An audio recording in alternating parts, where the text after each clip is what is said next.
আসসালামু আলাইকুম ওয়া রাহমাতুল্লাহি ওয়া বারাকাতুহু। নাহমাদুহু ওয়া নুসাল্লি আলা রাসূলিহিল কারীম। আম্মা বাদ। আউযু বিল্লাহি মিনাশ শাইতানির রাজীম। বিসমিল্লাহির রহমানির রহিম। রব্বি ইশরাহ লি সাদরি ওয়া ইয়াসসির লি আমরি ওয়াহলুল উকদাতাম মিন লিসানি ইয়াফকাহু কওলি। রব্বি ইয়াসসির ওয়া লা তু'আসসির ওয়া তাম্মিম বিল খায়র। যাক, দীর্ঘদিন পরে আবার আমরা উপস্থিত হয়েছি হোমিওপ্যাথিক ফার্মাসি ক্লাসে। হোমিওপ্যাথিক ফার্মাসি ২য় বর্ষের একটি বিষয়, অত্যন্ত গুরুত্বপূর্ণ বিষয়। হোমিওপ্যাথিক ম্যাটামেডিকা, তারপরে হোমিওপ্যাথির অন্যান্য বিষয় যেমন গুরুত্বপূর্ণ, কিন্তু সেই বিষয়গুলোর জ্ঞান বাড়াতে, জ্ঞান বৃদ্ধি করতে, এমনকি চিকিৎসা শাস্ত্রকে আরো শক্তিশালী করতে, বিশেষ করে হোমিওপ্যাথির চিকিৎসার ক্ষেত্রে হোমিওপ্যাথিক ফার্মাসির গুরুত্ব অপরিসীম। তো আমরা আজকে হোমিওপ্যাথিক ফার্মাসির আসলে পরীক্ষা প্রস্তুতিমূলক আলোচনা এখানে বলা হয়েছে। পরীক্ষা প্রস্তুতিমূলক আলোচনা ইতিপূর্বে আমরা আসলে সবগুলো বিষয়ই মোটামুটি সিলেবাসটা কমপ্লিট করেছি। এই ক্ষেত্রে আমরা কি বলবো যে পরীক্ষার প্রস্তুতির ক্ষেত্রে আমরা তো নিয়মিতভাবেই দেখা যাচ্ছে যে পরীক্ষার প্রস্তুতি নিয়ে থাকি। টেস্ট পরীক্ষা যখন দেই, টেস্ট পরীক্ষার যে প্রিপারেশন আছে, তারপর ফাইনাল পরীক্ষা। ভালো হয় যে বিগত ৫ বছরের যে প্রশ্নগুলি আছে, বিশেষ করে সেই প্রশ্নগুলির মানে যে সনে পরীক্ষা দিব, জোড় সন বা বেজোড় সন, সেই সনের সাথে মিল রেখে বিগত ৫ বছরের যে প্রশ্ন আছে, সেই প্রশ্নগুলো সলভ করলে আমাদের পরীক্ষার জন্য খুব সহজ হয়। আসলে আমরা হোমিওপ্যাথিক ফার্মাসিতে কি পড়ে থাকি? মূলত যে বিষয়টা হোমিওপ্যাথিক ফার্মাসি, ফার্মাকোপিয়া, সংজ্ঞা, পার্থক্য, এরপরে দেখা যায় ব্যবস্থাপত্রের সংজ্ঞা এবং যে এর যে পার্টগুলি আছে সে সম্পর্কে, হোমিওপ্যাথির উৎস সম্পর্কে আমরা বিস্তারিত পড়ে থাকি। আমি একটি সামারি বলছি, তারপরে আমি কিছু ছবি দেখাবো। আসলে ছবির মাধ্যমে আমি বুঝাতে চেষ্টা করব।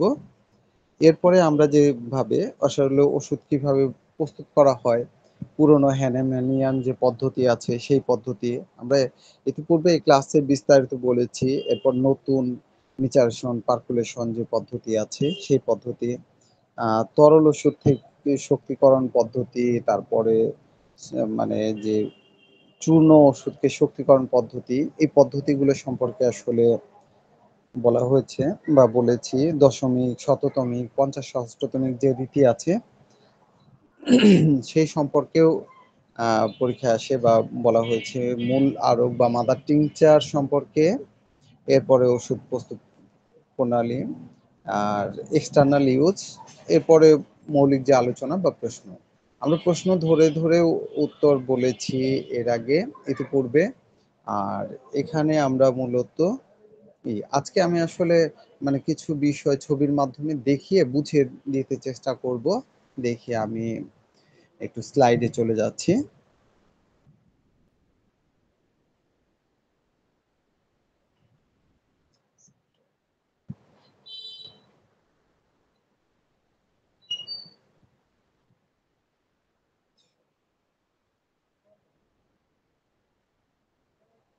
আচ্ছা, আমি আসলে স্লাইডে চলে আসছি। যে একটু রেসপন্স করবেন। আমার ছবি কি দেখতে পাচ্ছেন? হ্যাঁ, দেখা যাচ্ছে। আচ্ছা, ঠিক আছে। একটু রেসপন্স আমি চাইলে একটু করলে আমার মানে তাহলে পড়াতে বা বোঝাতে সুবিধা হয়। আমরা যখনই হোমিওপ্যাথিক বই পড়তে চেষ্টা করব, বিশেষ করে পরীক্ষার জন্য, পরীক্ষার প্রস্তুতিমূলক, তখন আমাদের আসলে বই নির্বাচন করা একটা বড় বিষয়। আমরা অনেকেই একটা কাজ করি যে হয়তো দেখা যাচ্ছে যে গাইড বই দেখে পড়ে পাস করে ফেলি। কিন্তু এটা আসলে তা না। আমাদের মূল বিষয়টাই আসলে জানার জন্য ভালো, ভালো বই পড়া দরকার। এখানে ডিডি ব্যানার্জির বই আছে। এটা ইংলিশ একটা বই, ফার্মাসি, হোমিওপ্যাথিক ফার্মাসি, খুব ভালো একটা বই। আমি আরো কয়েকটা বইয়ের করব। আমি এবার বলি বাংলার মানে বেশ কিছু বই আছে। তো সহজে খুব সহজ সরল বইয়ের কথা যদি বলি, তাহলে আমি ২-৩ টা বইয়ের কথা বলি। যেমন বাংলাদেশ হোমিওপ্যাথিক মেডিকেল কলেজের জুবাইদা ম্যাডামের, ফার্মাসি ডিপার্টমেন্টের জুবাইদা ম্যাডামের একটা বই আছে। বইটা ছোট, বেশি বড় না। কিন্তু মোটামুটি প্রায় সবগুলি বিষয়ই এর মধ্যে উল্লেখ করা হয়েছে। এটা পড়ার টেক্সট বুক, পড়া, পরীক্ষা সবকিছুরই উপযোগী একটি বই। এই বইটা পড়তে পারেন। এটা খুবই মানে গুরুত্বপূর্ণ একটি বই। এরপরে আরেকটা বই আছে হাসান স্যারের। এই বইটাও এই মোহাম্মদ আবুল হাসান স্যারের। উনি হচ্ছে ঢাকা বিশ্ববিদ্যালয়ের উদ্ভিদবিদ্যা বিভাগের সহকারী অধ্যাপক। উনি ডিনও ছিলেন। উনি কিন্তু হোমিওপ্যাথিতে ডিপ্লোমা করা। যার কারণে উনার লিখিত হোমিওপ্যাথিক বেশ কিছু বই আছে। উনি যখন পড়তেন সেই সময়ই বই নোট করে উনি বই ছাপিয়েছেন। ফার্মাসি এই প্যাথোলজি আছে, আমি দেখেছি ফার্মাসি আছে বা আরো কয়েকটা বই কিন্তু বাজারে অ্যাভেলেবেল না। তো এটা সংগ্রহ করতে পারলে হয় বা এরকম আমি উদাহরণ দেওয়ার জন্য বলছি যে এরকম আরো কিছু বই আছে যে বইগুলো আসলে সিলেকশন করা দরকার। এরপরে দেখেন এটা মন্ডল অ্যান্ড মন্ডল, এটা বেশ জনপ্রিয় একটি হোমিওপ্যাথি ফার্মাসির বই, ইন্ডিয়ান বই। সম্ভবত বিজেন পাবলিশার্সে আপনি খুঁজে পাবেন, আর বাংলাদেশেও পাওয়া যায়। নীলক্ষেত বা এই বাংলাদেশ জয়কালী মন্দির বা অন্যান্য যে জায়গায় বই পাওয়া যায় সেখানে খুঁজলে আপনি পাবেন। বইটা ইংরেজিতে। এখানে আরো বই আছে টিসি মন্ডলের, আমি দেখাচ্ছি।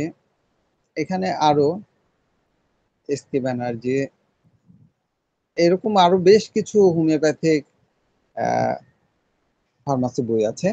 এটা হচ্ছে একটা ফার্মাকোপিয়া। আমরা কিন্তু ফার্মাসি বই দেখেছি কিন্তু ফার্মাকোপিয়া বইটা আসলে দেখিনি, আমাদের চোখের সামনে পড়েনি বা আমরা আসলে দেখতে পাইনি, শুধু নামই শুনে আসছি।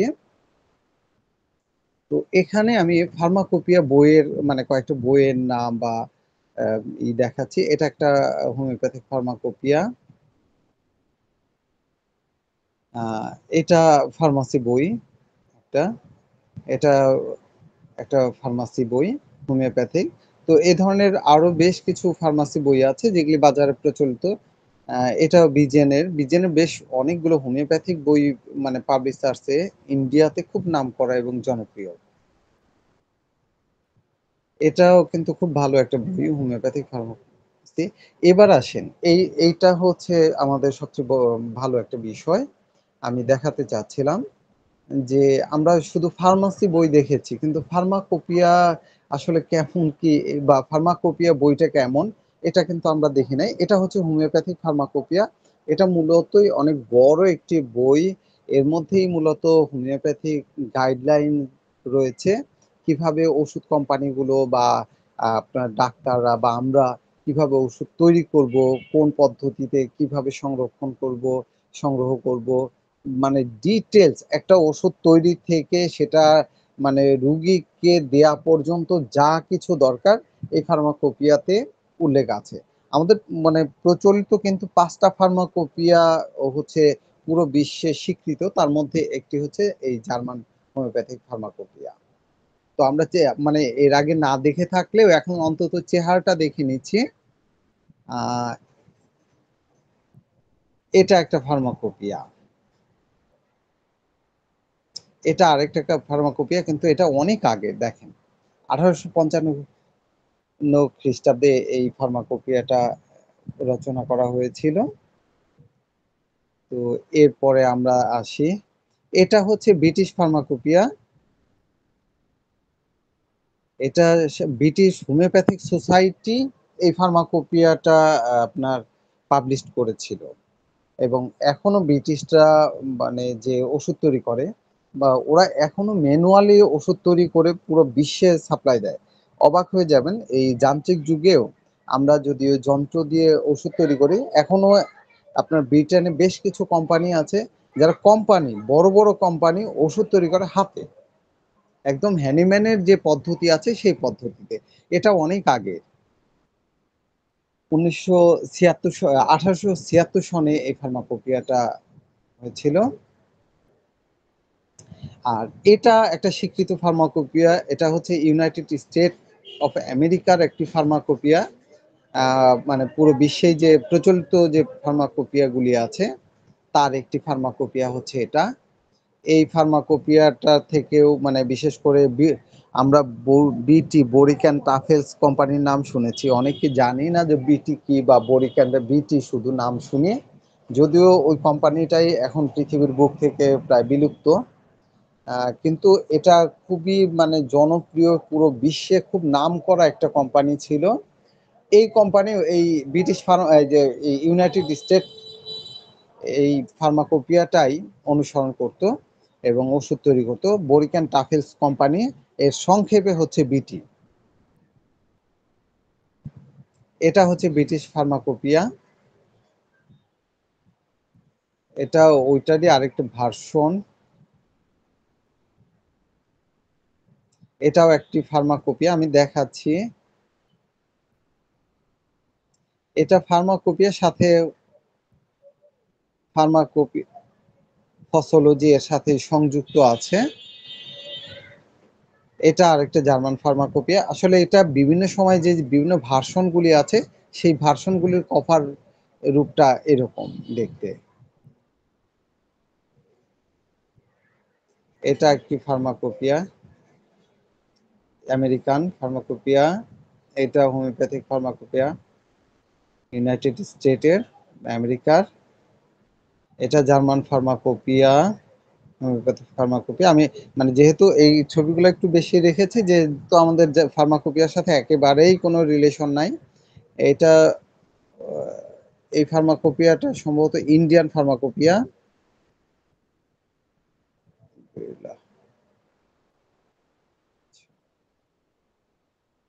এটাও ব্রিটিশ ফার্মাকোপিয়া, অনেক আগে।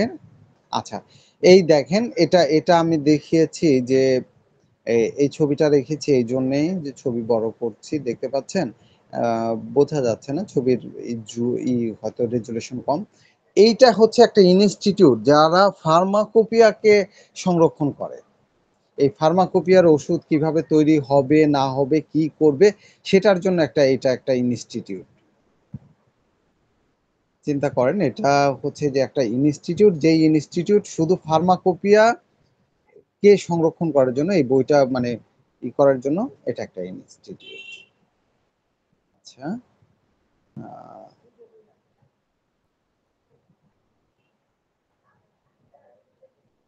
এটাও ইউনাইটেড স্টেট অফ, এটা ইন্ডিয়ান ফার্মাকোপিয়া। আচ্ছা, এবার আসা যাক আমরা আমাদের হোমিওপ্যাথিক কিছু বিষয়, মৌলিক বিষয় নিয়ে আলোচনা করি। আমরা তো ঔষধ দিয়েছি, আমরা গ্লোবিউলস সবাই চিনি। এই যে এখানে যা দেখতে পাচ্ছেন, এটা হচ্ছে গ্লোবিউলস। গ্লোবিউলস এর যে আমরা নাম্বারিং করে থাকি না, অনেক সময় বলি 10 number globules, 20 number globules, 30 number globules, 40 number globules. আসলে এই নাম্বারিংটা কিভাবে করা হয়, কেউ কি বলতে পারবেন যে নাম্বারিং কিভাবে করা হয়? আমরা তো গ্লোবিউলস দেখি বা কিনে নিয়ে আসি 10 নাম্বার, 20 নাম্বার, 30, 40, এই মোটামুটি আমাদের এখানে বাজারে এই পাওয়া যায়। এর বাইরেও মানে বাইরে কখনো কখনো পাওয়া যায়, কিন্তু আমাদের এখানে 40, 10 থেকে 40, এটাই।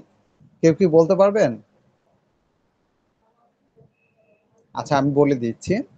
এইখানে স্কেল আছে না, আমাদের যে স্কেল, মিলিমিটার স্কেল, এই স্কেলে পরপর 10টা গ্লোবিউলস সাজানো হয়। এই 10টা গ্লোবিউলস সাজানোর পরে সেটা যতটুকু জায়গা দখল করে, সেটা যদি 10 মিলিমিটার জায়গা দখল করে তাহলে 10 নাম্বার, যদি 20 মিলিমিটার জায়গা দখল করে তাহলে 20 নাম্বার, যদি 30 মিলিমিটার জায়গা দখল করে তাহলে 30 নাম্বার, এবং যদি 40 মিলিমিটার জায়গা দখল করে তাহলে 40। অর্থাৎ আকৃতি ছোট হলে সে জায়গা নিবে কম। 10টা পরপর সাজিয়ে সেটা স্কেল দিয়ে মাপা হয়, মেপে যে নাম্বার হয় সেই অনুসারে এই গ্লোবিউলসকে নাম্বারিং করা হয়। তাহলে এই বিষয়টা জানা গেল যে আপনার গ্লোবিউলস ই, এটা সাধারণত ইক্ষু শর্করা বা এই যে চিনি আছে না, চিনি থেকে তৈরি একটা প্রসেসের মাধ্যমে এটা প্রথমে লিকুইড করা হয় চিনিটাকে, তারপরে একটা ঘূর্ণীয়মান একটা পাত্রে ঘোরানো হয় এবং নিচ থেকে হিট দেওয়া হয়। তারপরে ওখানে মানে কি বলবো যে ফোঁটা ফোঁটা ফোঁটা ফোঁটা এভাবে ওখানে ছড়িয়ে এটাকে ঘোরাতে থাকে। এই ঘোরানোর ফলে এই ধরনের গ্লোবিউলস তৈরি হয়ে যায়। এই যে আমি বড় করে, এটা গোল হয়, এই পাত্রটা গোল থাকে ঘোরানোর ফলে। অনেক সময় আমরা যে সিমেন্ট মেশানোর যে দেখেছি না, পাত্র যেমন যেভাবে ঘুরে, ঠিক এই গ্লোবিউলস তৈরি করার আমি ফ্যাক্টরিতে দেখেছি, ওরকমই গোল, ওর মাধ্যমেই ঘুরে ঘুরে ঘুরে ঘুরে এরকম হয়। তার সাথে আরো শিরা যদি বেশি দেওয়া যায় তখন সেটা বড় হতে থাকে। প্রাথমিক অবস্থায় একেবারে ছোট ছোট, এবং এটার চালনি আছে বা ছাঁকনি আছে, ওরা 10 নাম্বার, 20 নাম্বার, 30 নাম্বার বা 40 নাম্বার এভাবে না মেপে ওই ছোট ছোট ছিদ্রওয়ালা একটা চালনি, ওই চালনির মধ্যে যেটা হলো ছোট ছোট পাস করে 10 নাম্বার যেটা পাস করবে সেটাকে আলাদাভাবে রাখে, তৈরি করে। তখন বড় ছোট বিভিন্নভাবেই তৈরি হয়, কিন্তু পরবর্তীতে এটা ছোট বড় করে এটা আলাদাভাবে প্যাক করা হয় এবং বাজারজাত করা হয়। আমরা দেখি তারপরে। আচ্ছা, এটা কি? এটা হচ্ছে ট্যাবলেট। আচ্ছা, ট্যাবলেট আমরা কিসে ব্যবহার করি বলতে পারেন? কমনলি আমরা ব্যবহার করে থাকি বায়োকেমিক ওষুধে, তবে হোমিওপ্যাথিক ওষুধও ট্যাবলেট ফর্মে আনা যাবে, আনা সম্ভব, আনা যায়। বিশেষ করে নিম্ন শক্তির যে ওষুধগুলো আছে যেটা টাইট্রেশনের মাধ্যমে তৈরি করা হয়, বিশেষ করে আমরা দেখেছি 1x 2x 3x 4x, যেমন এই ধরনের মেডিসিনগুলোর মনে আছে যে যেমন অরামেউ নেটোনেটাম, তারপরে অরামের বা এই ধরনের অনেক ওষুধই আছে, যে ওষুধগুলো আমরা দেখা যায় দশমিক স্কেলে তৈরি করি এবং ট্যাবলেট আকারে দেখা যাচ্ছে যে মার্কেটে পাওয়া যায়। সেই ইগুলা এভাবে তৈরি করা হয়। আচ্ছা, এটা কিভাবে তৈরি করা হয়? এটা তৈরি করা হয় হচ্ছে টাইট্রেশনের মাধ্যমে। টাইট্রেশন মানে কি? টাইট্রেশন হচ্ছে ঘর্ষণ প্রক্রিয়ার মাধ্যমে। পুরো ১ ঘন্টা জুড়ে আমাদের ওষুধগুলো তৈরি হয় দশমিক স্কেলে বা দশমিক রীতিতে। আমাদের টোটাল ওষুধ তৈরির যে প্রক্রিয়া আছে বা ফর্মুলা আছে, আমরা টোটালি ৩টা প্রক্রিয়াতে ওষুধ তৈরি করি। একটা হচ্ছে দশমিক, আরেকটা শততমিক, আরেকটা ৫০ সহস্রতমিক। তবে সাধারণত ট্যাবলেটগুলা দশমিক রীতিতেই তৈরি হয়। এই জন্যেই এর সাথে আমরা এক্স শব্দটা যুক্ত পাই। 1x 2x 6x 12x এভাবে যতগুলোর সাথে এক্স থাকবে 200x পর্যন্ত বায়োকেমিক ওষুধগুলো হয়। এই সবগুলো ওষুধে যেহেতু দশমিক স্কেলে তৈরি করা হয়, সেজন্যেই এর সাথে এক্স শব্দটা দেয়া হয়। আর শততমিক ঔষধে কিন্তু এক্স শব্দটা থাকে না, এর সাথে সি থাকে, কোথাও কোথাও কোথাও ডি দিয়ে সংখ্যা থাকে, 12 ডি বা D12 এভাবে লেখা থাকে, অথবা 30C মানে সেন্টেসিমাল, 200C এভাবেও লেখা থাকে, সেন্টিমেসিমাল বা শততমিক পদ্ধতিতে তৈরি বলে। আর ৫০ সহস্রতমিক ওষুধগুলা M/1, M2, M3, M4 এই স্কেলে তৈরি হয়, এটা বোঝানোর জন্য এমনি। আচ্ছা, শততমিক এই যে টাইট্রেশনের ট্যাবলেট যেটা তৈরি করা হয় সেটা হচ্ছে যে ১ ভাগ ঔষধ আর ৯ ভাগ হচ্ছে ভেকেলস বা ভেষজ বহ থাকে তার মাঝে। সেটা পুরো ১টা ঘন্টা ঘর্ষণের মাধ্যমে করতে হয়। এই ১ ঘন্টাকে মানে ২০, ২০, ২০ এভাবে ৩টা ভাগে ভাগ করতে হয়। ২০ মিনিটকে আবার ১০ মিনিটে ভাগ করতে হয়। আমি ১০ মিনিটের কাজটা সংক্ষেপে বুঝিয়ে দিচ্ছি। প্রথমে মানে পুরো ভেহিকলসটাকে যেটা ৯ ভাগ, এটাকে ৩টা ভাগে ভাগ করে ১ ভাগ ফল এবং নুড়ি আমি পরে দেখাবো। তার মধ্যে নিয়ে আর ১ ভাগ ওষুধ দিয়ে এটা ৬ মিনিট ঘর্ষণ করতে হবে, ৩ মিনিট চাষতে হবে, ১ মিনিট মেশাতে হবে। এভাবে আরো ১০ মিনিট, ২০ মিনিট এভাবে পরবর্তী মানে যে অংশটা আছে ৩ ভাগের ১ ভাগ সেটা মিশাতে হবে। তারপরে তার পরের ৩ ভাগের ১ ভাগ। এভাবে পুরো ১ ঘন্টা কাজ করে ট্যাবলেটগুলো তৈরি করা হয়। আচ্ছা, এখানেও সেই ট্যাবলেটগুলোই আছে। আচ্ছা, এটা গ্লোবিউস। গ্লোবিউসকে আমরা যখন ওষুধে সিক্ত করি তখন সেটা আসলে ওষুধে রূপান্তরিত হয়। তাছাড়া এটা হচ্ছে যে অ্যা এমনি কিন্তু চিনি বা দুগ্ধ শর্করা। আমরা ভেষজ বহ যতগুলো ব্যবহার করি তার মধ্যে কি, কি আছে? ১ম আছে এই যে গ্লোবিউলস আছে, সুগার অফ মিল্ক যেটা পাউডার ফর্মে থাকে, ডিস্টিল ওয়াটার, এরপরে আরএস বা অ্যালকোহল। তবে সবচেয়ে ভালো ভেষজ বহ হচ্ছে আরএস বা অ্যালকোহল। এই যে এখানে বায়োকেমিক ওষুধ আছে ট্যাবলেট আকারে। তো এই ট্যাবলেটগুলো এখানে দেখানো হয়েছে। আমি সংক্ষেপে এর প্রক্রিয়াগুলো বললাম। আচ্ছা, এটা হচ্ছে, এটাকেই আমি বলেছি। এটার নাম কি কেউ বলতে পারবেন? আপনাদের মধ্য থেকে কেউ বলতে পারবেন এটার নাম কি? আচ্ছা, মর্টার অ্যান্ড পেস্টাল। বা খল এবং নুড়ি, এটার মাধ্যমেই আসলে যে ওষুধগুলি, বিশেষ করে দশমিক ওষুধগুলি, বিচূর্ণ ওষুধগুলি তৈরি করা হয়। এই খলের মধ্যে ১ ভাগ ঔষধ এবং ৯ ভাগকে ৩ এভাবে ভাগ করে ২০ মিনিট করে কাজ করে ঘর্ষণের মাধ্যমেই ওষুধ শক্তিকৃত করা হয়ে থাকে। আচ্ছা, এখানে দেখানো হয়েছে যে ট্যাবলেট এবং ওই পাশে সুগার মিল্ক, এই যে পাশেই এই সুগার মিল্কের মাধ্যমেই আমরা ওষুধকে শক্তিকৃত করি। এছাড়া আমরা আরেকটা পদ্ধতিতে ওষুধ শক্তিকৃত করি, সেটা হচ্ছে সাক্কাশন বা ঝাঁকুনির মাধ্যমে। ঝাঁকুনির মাধ্যমে আমরা ওষুধকে শক্তিকৃত করি। সেটা হচ্ছে যে শততমিক স্কেলেই সাধারণত করা হয়। আর ৫০ সহস্রতমিক ওষুধগুলাও এভাবে শক্তিকৃত করা যায়। বিশেষ করে ১ ভাগ হচ্ছে ঔষধ, আর সেখানে হচ্ছে 99% হচ্ছে ভেহিকলস বা আরএস, রেকটিফাইড স্পিডের মধ্যে ওষুধ দিয়ে সজোরে ১০ থেকে ১২টা ১ থেকে ১.৫ ফুট উপর থেকে সজোরে ঝাঁকির মাধ্যমে একেকটি পাওয়ার চেঞ্জ হতে থাকে। এই যে এখানে সুগার মিল্ক আছে। এখন যদিও এর প্রচলনটা অনেক কম। শুধু ফার্মাসি, মানে যেখানে ওষুধ তৈরি হয় সেখানে। আগের দিনে অবশ্য হোমিও ডাক্তাররা এই সুগার মিল্ক অনেক বেশি ব্যবহার করত। পাউডারে বা পুডিয়াতে ওষুধ দিতেন। এখন আসলে এটা অনেকটা কমে গেছে ডিস্টিল ওয়াটারের ব্যবহার বেশি হওয়ার কারণে। এর মাধ্যমেই যত দশমিক ওষুধগুলি আছে সেটাকে শক্তিকৃত করা হয়। বিশেষ করে যেগুলি হচ্ছে মেটাল বা যেটা পানিতে দ্রবীভূত হয় না প্রথম অবস্থায়, তাদের এভাবে শক্তিকৃত করা হয় টাইট্রেশনের মাধ্যমে। এটা হচ্ছে গ্লোবিউলস। গ্লোবিউলস সম্পর্কে আমি ইতিপূর্বে বলেছি যে গ্লোবিউলসগুলোর নাম্বারিং কিভাবে করা হয়। এর সংরক্ষিত এইখানে এটা একটা কোম্পানির গ্লোবিউলস, ইন্ডিয়ান একটা কোম্পানি। এই তো গ্লোবিউলস বোঝানোর সুবিধার্থে এটা প্যাকেট। আচ্ছা, এরপরে বলেছিলাম যে আরএস, রেকটিফাইড স্পিড। এই আরএসটা হচ্ছে ঔষধ তৈরি সংরক্ষণের একটা অন্যতম কাঁচামাল। বিশেষ করে হোমিওপ্যাথিক ঔষধের অন্যতম। যেহেতু আমরা যখন ওষুধ শক্তিকৃত করি তখন আমাদের আরএস এর প্রয়োজন হয়। এই আরএস কয়েক প্রকার হয়। একটা হচ্ছে যে সবচেয়ে স্ট্রং, যেটা ৯৮% হচ্ছে, যার মধ্যে অ্যালকোহল থাকে আর 2% ওয়াটার থাকে।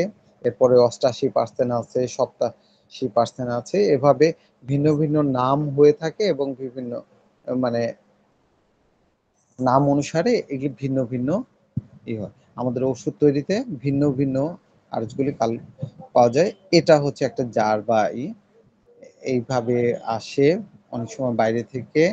এইভাবে গ্যালনেও পাওয়া যায়, বিশেষ করে বড় বড় কোম্পানিগুলা। এটা হচ্ছে ডিস্টিল ওয়াটার। আচ্ছা, ডিস্টিল ওয়াটারটা কি সেই সম্পর্কে এবার বলি। ডিস্টিল ওয়াটার হচ্ছে আমাদের সাধারণ পানি না, ডিস্টিলাইজেশনের একটা প্রক্রিয়া বলি।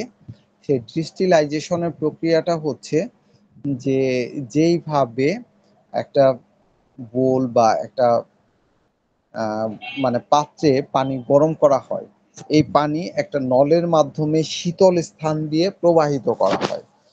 প্রবাহিত করার ফলে যখন আমরা এতে তাপ দেই তখন বাষ্প তৈরি হয়। বাষ্প তৈরি হয়ে যখন ঠান্ডা পানির বা শীতল পানির মাছ দিয়ে এটা প্রবাহিত হয়, তখন ওখানে ফোঁটা ফোঁটা এই বাষ্পগুলো আবার পানি আকার ধারণ করে সেই ফোঁটা ফোঁটা পড়তে থাকে। এই পানিটাই সংগ্রহ করে ডিস্টিল ওয়াটার হিসেবে ব্যবহার করা হয়। এখানে কোনো প্রকার মিনারেলস বা কোনো প্রকার মানে কোনো কিছুই এর মধ্যে থাকে না। যার কারণে এর মধ্যে শুধু ওয়াটার বা মানে কি বলবো যে এই বিশুদ্ধ পানি, সেই পানিটা থাকে, যেটা ওষুধ তৈরিতে আমরা ব্যবহার করে থাকি। ওষুধ শক্তিকৃত করার ক্ষেত্রে আমাদের বিভিন্ন রেশিওতে ব্যবহার করা হয়ে থাকে। এটা একটা ডিস্টিল ওয়াটার বোতল। আচ্ছা, এটা হচ্ছে আরএস, যে বিভিন্ন জায়গা থেকে যখন কন্টেইনারে নিয়ে আসা হয় তখন কিভাবে আনা হয়, এরকম বড় বড় কন্টেইনারে দেশি এবং বিদেশি কোম্পানিগুলো থেকে এভাবে সংগ্রহ করা হয়। এটাও আরএস এর একটি। আচ্ছা, এবার এখানে আছে ওই যে শিশি বোতল। এটা হচ্ছে যে আমরা ফার্মেসিতে যে ব্যবহার করে থাকি সাধারণত ফার্মেসিতে এভাবেই আমরা করি এবং ওষুধ কোম্পানিগুলোও এভাবে লেবেল করে রাখে। সেখান থেকে ব্যাক পটেন্সি থাকে। ব্যাক পটেন্সি যেমন আমরা 1 তৈরি করলাম, 1 থেকে 2, 2 থেকে 3, 3 থেকে 4, 4 থেকে 5, 5 থেকে 6, 7 এভাবে এই নাম্বার দিয়ে কত তারিখে উৎপাদন হলো, কিভাবে উৎপাদন হলো, এই ওষুধগুলো সেখানে সংরক্ষণ করা থাকে। যখন যেই মানে অর্ডারগুলি আসে সেখান থেকে ব্যাক পটেন্সি নিয়ে ওষুধ তৈরি করা হয়। অথবা আমাদের দেশে অনেক ওষুধ কোম্পানি আছে যারা মানে বিশেষ সব ওষুধ পান না, তারা বিদেশ থেকে এই ব্যাক পটেন্সি এনে সেটা পটেন্টাইজেশনের মাধ্যমে আমাদেরকে ওষুধ সরবরাহ করে থাকেন। এই যে একটি ফার্মাসিতে মানে কাজ করছেন এমন কিছু কর্মীর এই ছবি এখানে এইভাবেই সাজানো থাকে। এখান থেকে তারা ওষুধ নিয়ে বা ব্যাক পটেন্সি নিয়ে ওষুধ তৈরি করে থাকে। এটা একটা ব্রিটিশ এই যে ফার্মাসি, ওরা ওই যে লেবেল করা ওখানে পিছনে ওষুধ আছে, এখান থেকে প্রত্যেকটা ডাক্তারের বা যারা অর্ডার দেয় তাদের অর্ডার নিয়ে এরা ওষুধ তৈরি করে। আচ্ছা, এটা ব্রিটিশের একটা হোমিওপ্যাথি কোম্পানির বাইরের সাইট, এটা ভেতরের অংশ। এই যে এখানে মানে ঢোকার গেট। এটা হচ্ছে যে ওই ব্রিটিশদের একটা হোমিওপ্যাথিক কোম্পানি। এখানে হোমিওপ্যাথিক হসপিটাল, এটা আছে ব্রিটিশ বা লন্ডনের homeopathic pharmacy, royal London homeopathic hospital. আচ্ছা, এই যে এখানে ওষুধ যারা তৈরি করে বিভিন্ন কোম্পানিতে ওদের ব্যাক পটেন্সি গুলো এইভাবে তারিখ দিয়ে ওখান থেকে তারা সংগ্রহ করে বা এরকম প্যাকেটে মানে ছোট ছোট ইসের মধ্যেও ওরা সংরক্ষণ করে থাকে, সেখান থেকেও তারা ওষুধ দিয়ে থাকেন। আচ্ছা, এই কোম্পানিটির কথা বলেছি, এরা মানে বিখ্যাত একটি কোম্পানি ব্রিটিশের, অথচ এরা পুরো বিশ্বে হাতে তৈরি ওষুধ ম্যানুয়ালি তৈরি করে এরা দিয়ে থাকে, শক্তিকৃত করে তারপর সাপ্লাই করে। আচ্ছা, এটা একটা প্রেশার মেশিন। মাদার টিংচার যখন থেতো করে সেখান থেকে রস বের করা হয়, তখন এর ভিতরে দিয়ে চাপ দিয়ে এর মধ্যে রস হয়। এই যে এখানে এটা বড় করে দেয়া আছে। মাদার টিংচার যখন আমরা করি, সেই মাদার টিংচার এর মাছ থেকেই থেতো করে তখন বের করে দেয়া হয়। এটা আরেকটা। এইটা হচ্ছে একেবারে আধুনিক, অত্যাধুনিক হচ্ছে যে ফল এবং নুড়ি বা মর্টার অ্যান্ড পেস্টাল। আচ্ছা, এটা ওই যে ওষুধ তৈরি করার সময় কিভাবে এই যে এখানে একটা জিনিস দেখানো হয়েছে যে কিভাবে হাতের উপর ওই যে বিশেষ করে তরল ওষুধগুলা উপর থেকে ঝাঁকি দিয়ে তারপরে ওষুধ তৈরি করা হয়। এটা একটা ল্যাবরেটরি। এই ল্যাবরেটরিতে তারা নিজেরা হাতের মধ্যে ওষুধ নিয়ে ওষুধ শক্তিকৃত করছে, যেগুলি ডাক্তারদের বা বিভিন্ন জায়গায় বিভিন্ন ফার্মাসিতে সরবরাহ করবে। এটা হচ্ছে আগের দিনে ওই যে কাঠের বাক্সে ওষুধ সংরক্ষণ করে রাখার একটা বিষয়। এটাও একটা ওরকমই সংগ্রহশালা। আচ্ছা, এখানে আমি যদিও এখন আমরা যখন পড়ি তখন কল, নুড়ি, মর্টার, পেস্টাল, ওজন মাপার যন্ত্র বা বিভিন্ন যন্ত্রের কথা পড়ে থাকি। আমি এগুলি দেখানোর জন্য যা পরিচিত হওয়ার জন্য সবার পক্ষেই আসলে বড় বড় ফার্মাসি গুলোতে ঘুরে দেখার সুযোগ হয় না। এখানে আমাদের হোমিওপ্যাথিক ফার্মাসিতে আধুনিক ফার্মাসিগুলোতে যে মেশিনগুলি ব্যবহৃত হয়, আমি তার কয়েকটা মেশিন আসলে মানে মেশিনগুলার নমুনা দেখাচ্ছি এবং এদের কিছুটা কাজ বলে দিচ্ছি। আচ্ছা, এইখানে যে মেশিনগুলো আছে, কিছু যন্ত্র, কিছু অণুবীক্ষণ যন্ত্র দিয়ে পরীক্ষা করা হয়, কিছু ওজন মাপা হয়, কিছুতে পিএইচ দেখা হয় এবং কিছুতে আছে যেটাকে চাপ প্রয়োগ করে এর থেকে রস বের করা হয়। আর এর গুণগত মান নির্ণয় করা হয়। বিভিন্ন ওষুধ মানে এটা বাজারজাত করার পূর্বে এই মেশিনগুলো দিয়ে এই গ্রাইন্ডিং মেশিন এটাকে গুঁড়ো করা হয়, যেটা আমরা টাইট্রেশন হাতে করি। এখন ওই হাতে না করে এগুলি মেশিনের মাধ্যমে করা হয়। এই যে নিচে যে এই যে মেশিনটা দেখা যাচ্ছে, এই যে এটার মধ্যে গুঁড়ো করা হয়। এরকম বিভিন্ন ধরনের মেশিন এখন হাতে তৈরি মানে অধিকাংশই হাতে তৈরি মেশিনগুলো কম। এখন যে মেশিনগুলো আছে হোমিওপ্যাথিক ফার্মাসিতে, বড় বড় ফার্মাসিতে এরা এই ধরনের অত্যাধুনিক মেশিন ব্যবহার করা হয়, হাইজিন মেনে চলে এবং এই মেশিনগুলো সাধারণত দেখা যাচ্ছে যে মানে আধুনিক যে নিয়ম কানুন আছে, আইএসও যে সনদ আছে সেটা মেনে তৈরি করা হয়। আইএসও সনদ হচ্ছে বিশেষ মানে পুরো বিশ্বে স্বীকৃত যে সর্বাধুনিক যে মানে পদ্ধতি বা প্রযুক্তি ব্যবহার করে মানে স্বীকৃত যে পদ্ধতি, ধুলো বালি ময়লা বা ডাস্ট ওইগুলি নির্ভুলভাবে করে প্র্যাকটিস করা হয় যেভাবে ওষুধ তৈরির, সেই পদ্ধতি তৈরি করা হয়। এই যে এখানে আরো বেশ কিছু মানে মেশিন আছে, এখানে ওজন যন্ত্র আছে, বিভিন্ন ধরনের মিটার আছে, মানে ওর গুণগত মান, ওর পিএস, অনেক কিছুই এই মেশিনগুলোতে মাপা হয়। এগুলি সবই হোমিওপ্যাথিক মেশিন, যদিও দেখে মনে হচ্ছে যে এমনি মেশিনারি, কিন্তু এগুলি সবগুলা হোমিওপ্যাথিক ফার্মেসিতে ব্যবহার করা হয়। আচ্ছা, এটা হচ্ছে যে মাপ চুঙ্গা, যেটা আমরা সাধারণত মেপে থাকি। আমরা 100 ml ওষুধ তৈরি করব না 1000 ml তৈরি করব, এর গায়ে এইগুলো লেখা আছে, সেটা দেখে এই যে প্যানেলগুলো, এগুলি দেখে আমরা মানে মেপে তারপরে ওষুধ তৈরি করা হয়। এই কাচের, প্লাস্টিকের বা বিভিন্ন আকৃতির বিভিন্ন রকম এই ধরনের মাপযন্ত্র আছে, মাপ চুঙ্গ আছে। এতে সাধারণত মাপা হয় ওষুধ তৈরি করার জন্য। আমি সেটা দেখিয়ে দিচ্ছি।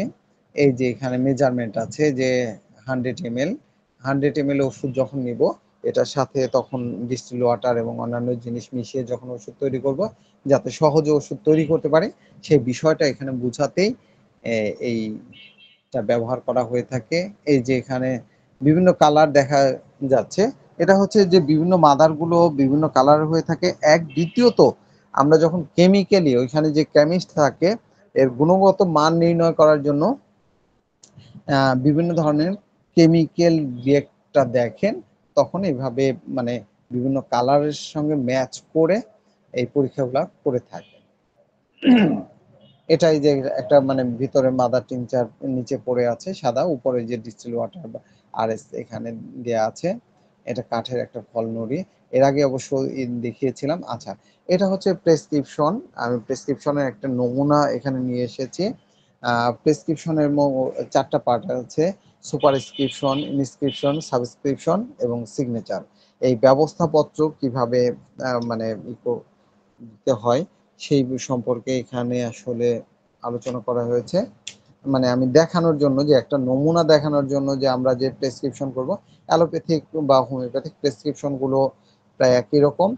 পাশাপাশি এই যে এখানে আরএক্স, যদিও এটা মনে করা হয় যে একটা দেবতার নামে উৎসর্গ করা, তবে এখন যে এর অর্থ করা হয় সেটা হচ্ছে টুটে, তুমি গ্রহণ করো। এই আরএক্স এর অর্থ টুটে। এর মধ্যে অবশ্য অনেকগুলো শব্দ ব্যবহার করা হয়। শব্দগুলো এখন সবগুলো দেখানো সম্ভব না। মানে খাওয়ার আগে, খাওয়ার পরে, কয় বেলা খাবে, এই সমস্ত কিছু মেডিকেল কিছু টার্ম আছে ফার্মাসিতে, এই টার্মগুলো ব্যবহার করা হয়। উপরে রুগীর নাম, বয়স, ঠিকানা লেখা থাকে। এরপরে মাঝখানে ওষুধের বিবরণ, বাম পাশে রোগের বিবরণ থাকে, আর তারপর নির্দেশনা থাকে। একদম শেষে সিগনেচারের ওখানে সুপারস্ক্রিপশন, এখানে নাম ঠিকানা থাকে। ইনস্ক্রিপশন ওই যে ঔষধের পাশে যে মানে রোগের বিবরণ, এরপরে ইনস্ক্রিপশন মানে থাকে। আর সর্বশেষ কোন ডাক্তার কত তারিখে দিল তার নাম ঠিকানা এখানে দেয়া থাকে। একটা নমুনা দেখিয়ে দিলাম। আচ্ছা, এবার আসা যাক, আমি ভেষজ সোর্স নিয়ে কিছু কথা বলি।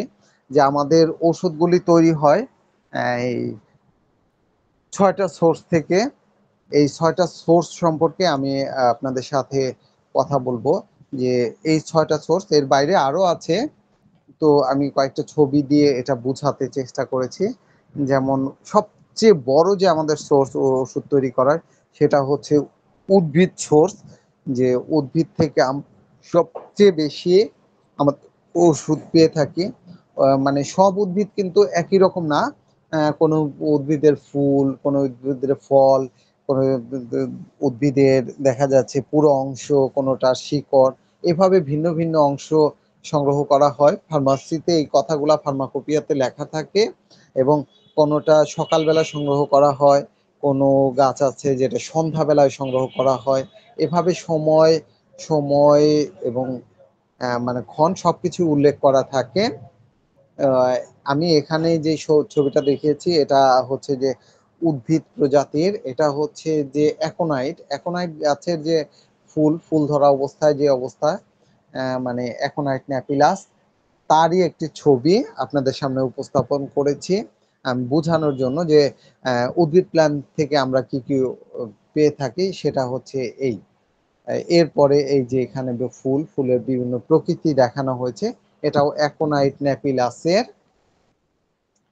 এরপরে আমরা আসি, আচ্ছা, এটা হচ্ছে বেলেডোনা। বেলেডোনা গাছটা কেমন? গাছের পাতা, গাছের ফুল, ফল, এটা একটা মানে কি বলবো যে অনেকটা মরিচ গাছের মতো এরকম ছোট, মানে খুব বেশি বড় গাছ না, মানে কিছুটা মানে এরকম টাইপেরই একটা গাছ। এখান থেকেই বেলেডোনা ওষুধটা তৈরি করা হয়। আমি আসলে দেখানো বা বোঝানোর, এই ছবিগুলা যদি আমাদের চোখে ধরে থাকে সারা জীবন মনে থাকবে, এবং ওষুধের এর সাথে যে প্রকৃতি আছে সেটা মিলিয়ে আমরা ওষুধ দিতে সহজভাবে বুঝতে পারবো। এটা হচ্ছে একটা বেলেডোনার গাছ। এটা উদ্ভিদ সোর্স থেকে, আমি উদ্ভিদ, এই যে এটা হচ্ছে যে ফল। আচ্ছা, ফল ধরে, আচ্ছা। এরপরে আছে ব্রায়োনিয়া। এটা হচ্ছে ব্রায়োনিয়া গাছের একটা, এটা একটা লতানো গাছ ব্রায়োনিয়া। এই যে ব্রায়োনিয়ার ফলগুলি কেমন জীবন্ত অবস্থায় সেটা দেখানো হয়েছে। আর ফলগুলি যখন পেকে যায় তখন কি অবস্থা হয়, আসলে কি ওষুধি গুণ এক এক সময় এক এক, কোনো গাছের পাকা অবস্থায় মানে ওষুধি গুণ বেশি থাকে, কোনোটা কাঁচা অবস্থায় বেশি থাকে। সেই জন্যেই বিভিন্ন ওষুধি সোর্সগুলা বিভিন্ন সময় বিভিন্নভাবে সংরক্ষণ করা হয়ে থাকে। তো এটা আমরা উদ্ভিদ সোর্সের কথা পেলাম। এবার প্রাণী সোর্স, এটা কি বলতে পারেন? এটা হচ্ছে ল্যাকেসিস। এই ল্যাকেসিস সাপের বিষ থেকে আমাদের ওষুধ তৈরি হয়। এটা হচ্ছে প্রাণীর সোর্স, বা প্রাণী থেকে যে আমাদের ওষুধ তৈরি হয়। এটা মারাত্মক একটি বিষাক্ত সাপ, এই ল্যাকেসিস। এই ওষুধটা প্রুভ করতে গিয়ে সারা জীবন উনি কলারে বা গলার টাই পড়তে পারতেন না। এটা যে প্রুভ করেছিলেন, মানে এর যে লক্ষণগুলি আছে এই লক্ষণগুলি পাবো। তো এর মধ্যে সাপের যে বৈশিষ্ট্য আছে এই ল্যাকেসিসের রোগীর মধ্যে সেই বৈশিষ্ট্য থাকে। তো এটা আমরা তাহলে পেলাম ল্যাকেসিস। এই ল্যাকেসিস থেকে এটা ওষুধ, এই যে ল্যাকেসিসের আরেকটাই এখানে পূর্ণাঙ্গ অবস্থায় দেখানো হয়েছে। এর থেকে আমাদের ওষুধ তৈরি হয়, এর বিষ থেকে, সাপের বিষ থেকে খুবই মূল্যবান ওষুধ তৈরি হয়। এরপর হচ্ছে নেজা, কোবরা, এটা আমাদের ওষুধ তৈরি হয় নেজা নামে, বা কোথাও কোবরা নামেও ওষুধটা তৈরি হয়। এটা তো আমরা জানি যে অনেকে বাংলাতে যে জাতি সাপ বলে থাকে, মারাত্মক বিষাক্ত একটি সাপ। এই সাপের বিষ থেকেই ওষুধ, এটা প্রাণী সোর্স থেকে আমাদের ওষুধ যে তৈরি হয় তার আমি দেখিয়েছি। এই যে এটা কিং কোবরা, এটা কিং কোবরার ছবি। এরপরে যে প্রাণী সোর্স আছে এটা হচ্ছে আরশোলা বা তেলাপোকা, ব্লাটা, আমেরিকানা, ব্লাটা ওরিয়েন্টালিস, যেটা বিশেষ করে হাঁপানির জন্য, শ্বাসকষ্টের জন্য একটা অন্যতম ঔষধ। এর থেকে আমাদের ওষুধ তৈরি হয়ে থাকে। এরপরে এটা হচ্ছে ক্যান্থারিস, এক ধরনের স্প্যানিশ মাছি, মানে ফ্লাই বা মাছি জাতীয় একটা পোকা। এর থেকে ক্যান্থারিস ওষুধটা তৈরি হয়। প্রস্রাবের জ্বালা পোড়া বা ইসের ক্ষেত্রে খুব ভালো কাজ করে। তো আমি খনিজ মানে প্রাণীর সোর্স বুঝাতে এই মানে এটা আপনাদের সামনে উপস্থাপন করেছি যে আমরা এর থেকে ওষুধ তৈরি করে থাকি। এই সোর্সগুলি আমরা যদি যখন এই সোর্সগুলি দেখব, ওর বৈশিষ্ট্যগুলো দেখলে আমাদের মনে থাকবে ঔষধের কথাগুলো, তখন আমরা ভুলবো না যদি আমরা এর সোর্সগুলি সম্পর্কে ভালো জানি। আর আরেকটা জিনিস হচ্ছে যে যেমন ল্যাকেসিস, নেজা, এই সোর্সগুলো হচ্ছে যে সাপের বিষ, যার কারণে আমাদের মনে থাকবে যে সাপের বিষ যদি নিম্ন শক্তিতে আমরা কারো অ্যাপ্লাই করি বা করি তাহলে মানুষ মারা যেতে পারে। এই জন্য 30 বা 200 পোটেন্সির নিচে এটা ব্যবহার করা যায় না। আচ্ছা, এটাও ওই ক্যান্থারিসেরই মানে ছবি, ক্যান্থারিস। তাহলে আমরা প্রাণী সোর্স পেলাম। এরপরে এটা একটা প্রাণী, এটা কি বলতে পারেন? আচ্ছা, এটা হচ্ছে ক্যাটেল ফিশ। সিপিয়া, সমুদ্রে এই মানে ক্যাটেল ফিশগুলা হয়ে থাকে। এটার বিষাক্ত এক ধরনের কালি, এরা শত্রু কাউকে পেলে এক ধরনের কালির মতো মানে কালো রঙের একটা বিষাক্ত পদার্থ বের করে দেয়। এটা থেকে আমাদের সিপিয়া মেডিসিনটা তৈরি হয়ে থাকে। আচ্ছা, এই তো এই ভাসমান বা সাঁতার কাটা অবস্থায় এই সিপিয়া, এটাও আমরা প্রাণী সোর্স থেকেই ওষুধ পাই। এটা হচ্ছে খনিজ থেকে যে আমরা ওষুধ তৈরি করি, সেই খনিজ সোর্স বা উৎস থেকে তৈরি ওষুধের এটা হচ্ছে একটা ঔষধ। এটা হচ্ছে আপনার খনি, যেমন অরামমেট আছে, অরামিউর আছে, তারপরে কুপ্রাম আছে। ঠিক আছে, এই খনিতে এই ধরনের উপাদান থাকে। এটা এই উপাদানটা হচ্ছে ফেরাম বা আয়রন, লোহার এই খনিজ উপাদান থেকেই আমরা ফেরাম ফস, ফেরাম মেট এই ওষুধগুলা তৈরি করে থাকি। এটা হচ্ছে সেই ফেরাম মানে মূল উপাদান লোহার, এর থেকেই আমরা এই ওষুধটা তৈরি করে থাকি, যেটা মাটির নিচে বা খনিতে পাওয়া যায়। এই যে এরকম আকারে পাওয়া যায়, এ থেকেই আমরা ফেরাম ফস বা ফেরামেট ওষুধটা তৈরি করে থাকি। এরপরে আমরা সামনের দিকে যাই। এটাও খনিজ একটি উপাদান। এটা কি বলতে পারেন? দেখে কেমন মনে হচ্ছে? হ্যাঁ, এটা হচ্ছে কুপ্রাম বা তামা। তামা থেকে যেহেতু ওষুধ তৈরি হয়, এটা যখন ক্রুড অবস্থায় থাকে তখন দেখতে এমন দেখায়। এটা থেকে ওষুধ হয় কুপ্রাম মেটালিকাম। এরপরে এটা কি আছে? এটা কি বলতে পারেন? অনেক মূল্যবান একটি ধাতু, অনেক মূল্যবান একটি আমাদের ওষুধে তৈরি হয়, ওষুধে ব্যবহৃত হয়। এটা হচ্ছে অরাম মেটালিকাম। আমি ওষুধের সোর্স সম্পর্কে বলছি। অরাম মেটালিকাম অর্থ স্বর্ণ। স্বর্ণ থেকে যে ওষুধ তৈরি হয়, স্বর্ণটা খনিতে বা এরকম ছোট ছোট টুকরা আকারে থাকে, পরে সেটাকে হিট দেওয়ার মাধ্যমে একটা আকার বা শেপ দেওয়া হয়। এটা হচ্ছে যে অরাম বা স্বর্ণের মূল উপাদান। এর থেকে আমাদের ওষুধ অরামমেট, অরাম মেটালিকাম, অরামিউনেট বা এই ধরনের অরামের যে ওষুধটা তৈরি করা হয় এই স্বর্ণ থেকে। এই হচ্ছে আমরা খনিজ পদার্থ। এরপরে হচ্ছে রোগ জীবাণু, যেমন টিবি, টিবি টিউবারকুলিন নাম আমরা শুনেছি না? টিউবারকুলিনাম এই যক্ষ্মার জীবাণু থেকে আমাদের যে ওষুধ তৈরি হয় সেটা হচ্ছে টিউবারকুলিনাম। আমি সেই টিউবারকুলিনাম ওষুধের সেই জীবাণুকে দেখাচ্ছি। এটা হচ্ছে এই যে এটাকে অন্যভাবে কালার করা টিউবারকুলিনাম বা যক্ষ্মার জীবাণু থেকে, এই জীবাণু থেকেই আমাদের টিউবারকুলিনাম, ববিনাম, ব্যাসিলিনাম, একটা হচ্ছে কফ থেকে আর একটা হচ্ছে জীবাণু থেকে তৈরি ওষুধ। এই ওষুধগুলার হচ্ছে জীবাণু থেকে বা রোগস নোসড ঔষধ। এরপরে কি আছে? এরপরে আছে এটা পক্স, ভ্যারিওলিনাম। এই পক্সের যে জীবাণু আছে, পক্সের পুঁজ আছে, এর থেকে এটা চিকেন পক্স, এই পক্সের পুঁজ থেকে ভ্যারিওলিনাম ওষুধটা তৈরি করা হয়। আমরা ওষুধের যে সোর্স আছে তার মধ্যে রোগস যে সোর্স আছে নোসড, সেটা টিউবারকুলিনাম, ভ্যারিওলিনাম, ম্যাডোরিনাম, গনোরিয়ার পুঁজ থেকে তৈরি ওষুধ। এই ওষুধগুলো খুব মূল্যবান ঔষধ, এগুলি তৈরি করা হয়। এরপর আছে গ্রন্থিস।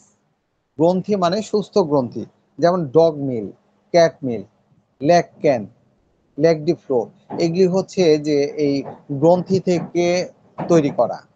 সেই গ্রন্থি হচ্ছে ল্যাকক্যান, এটা কুকুরের দুধ, ডগ মিল্ক থেকে তৈরি করা একটি ওষুধ, মানে কুকুরের দুধ থেকে তৈরি ঔষধ। এটা হচ্ছে ল্যাকক্যান, কিন্তু খুবই ভালো ঔষধ, খুব ভালো কাজে লাগে আমাদের এই ল্যাকক্যান ওষুধটা।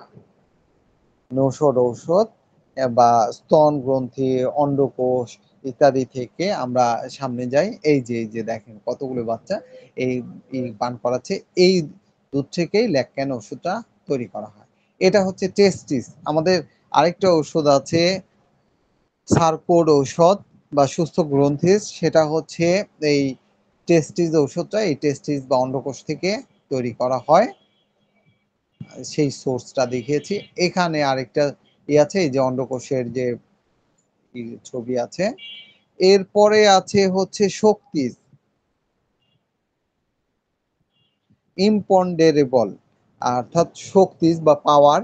এটা হচ্ছে সোলার। আপনারা সোলার প্যানেল দেখেছেন। আমি ওটা নামটা সহজে মনে রাখার জন্য সোলার। সূর্যের আলো থেকে আমাদের ওষুধ তৈরি হয়। সেই ওষুধটার নামই হচ্ছে সোলার। ওইটা বোঝাতে আমি এই সোলার প্যানেলটা ছবিটা দেখিয়েছি। এই ওষুধটা আমরা সূর্যের আলো থেকে তৈরি করতে পারি, সোলার। এরপরে আছে এই যে সূর্যের আলো, সূর্য মানে যদি মাইক্রোস্কোপ দিয়ে অনেক শক্তিশালী মাইক্রোস্কোপ দিয়ে দেখা যায় তাহলে এরকম আগুনের পিণ্ড দেখা যাবে। তো এর আলো থেকেই তৈরি করা। এটা হচ্ছে লুনার, চাঁদের আলো থেকে তৈরি ওষুধ। চাঁদের আলো থেকেও আমাদের ওষুধ তৈরি হয়। এটা শক্তিকৃত ঔষধ আছে।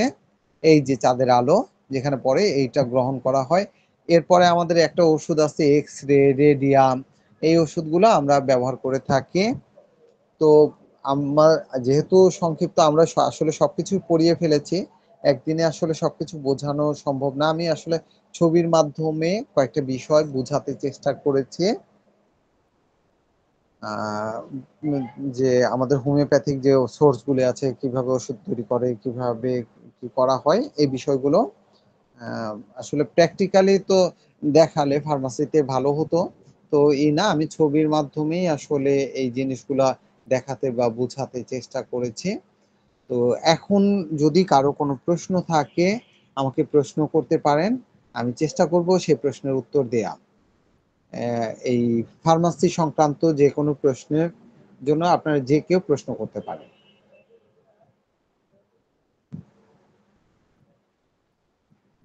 কারো কোনো প্রশ্ন আছে?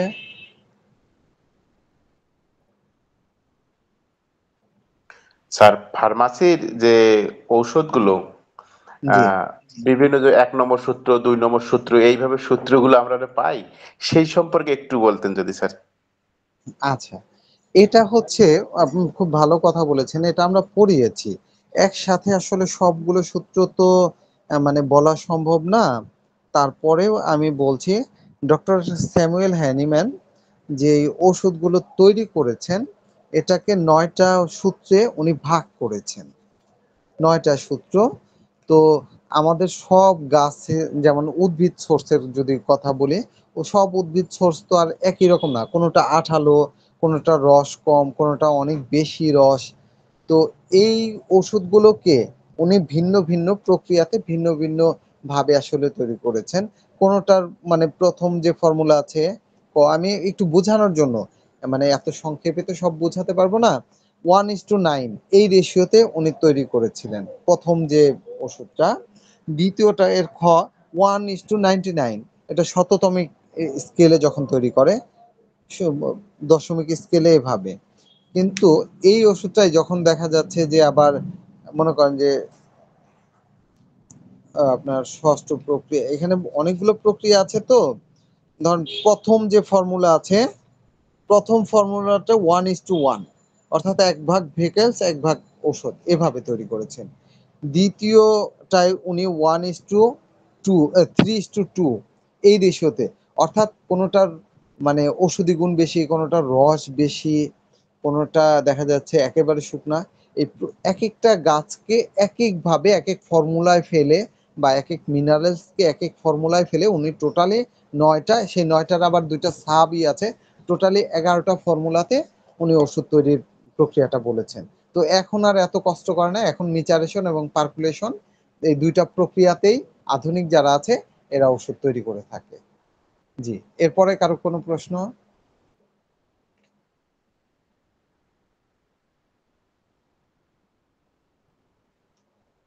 আর কারো কোনো প্রশ্ন আছে? হ্যাঁ, বলেন। প্রশ্ন নাই স্যার, কিন্তু স্যার আপনার এই ক্লাসটা অনেক ভালো লাগলো স্যার, আমি অনেক অনেক উপকৃত হয়েছি। ধন্যবাদ স্যার আপনাকে অনেক। আচ্ছা, ঠিক আছে। আপনাকে আমরা ধন্যবাদ, স্বাগত জানাচ্ছি। আমাদের যে মানে পরবর্তী সেশন শুরু হবে জানুয়ারি মাস থেকে। আপনি যদি আসেন, আপনার পুরো বছরের যে, আপনি তো এবার সেকেন্ড ইয়ারে আছেন, থার্ড ইয়ারের আমরা সবগুলোই প্রেজেন্টেশনের মাধ্যমেই ক্লাসগুলো নিয়ে থাকি।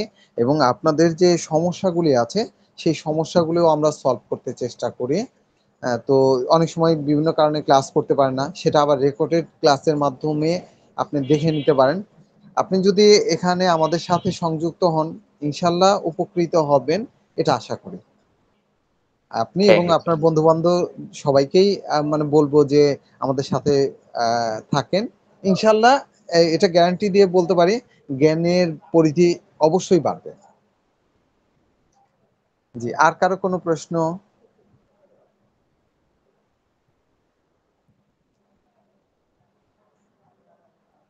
আচ্ছা, আর কারো কোনো প্রশ্ন না থাকলে যেহেতু আমরা সময় একদম শেষ প্রান্তে চলে এসেছি তাহলে আমি লিভ নিয়ে নিব।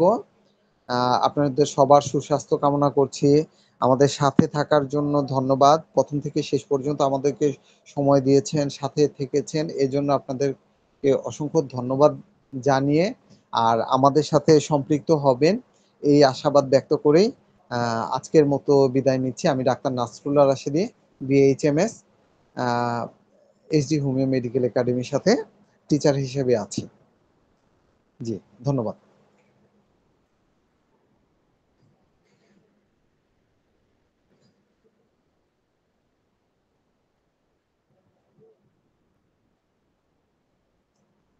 স্যার রেকর্ড বন্ধ করে দেন।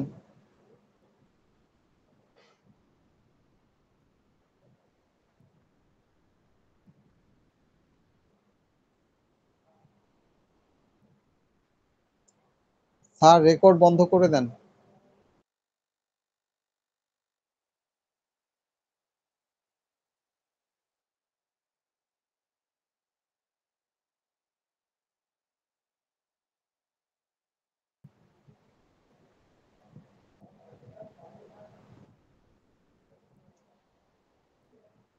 স্যার রেকর্ড বন্ধ করেননি? Jayanta sir?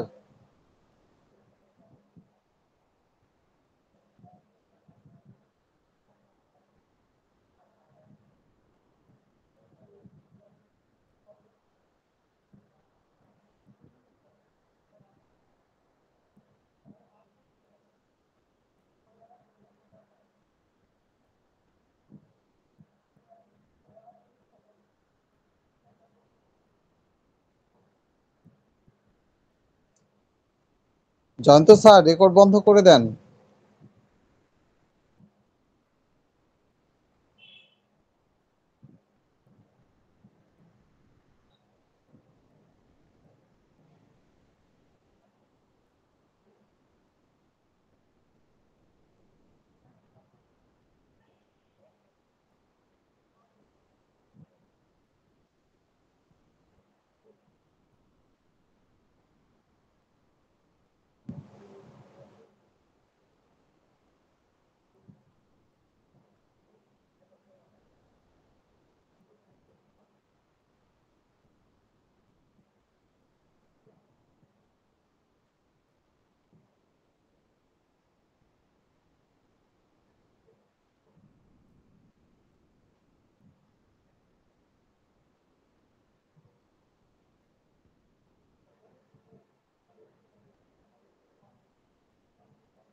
Jayanta sir record চলতেছে।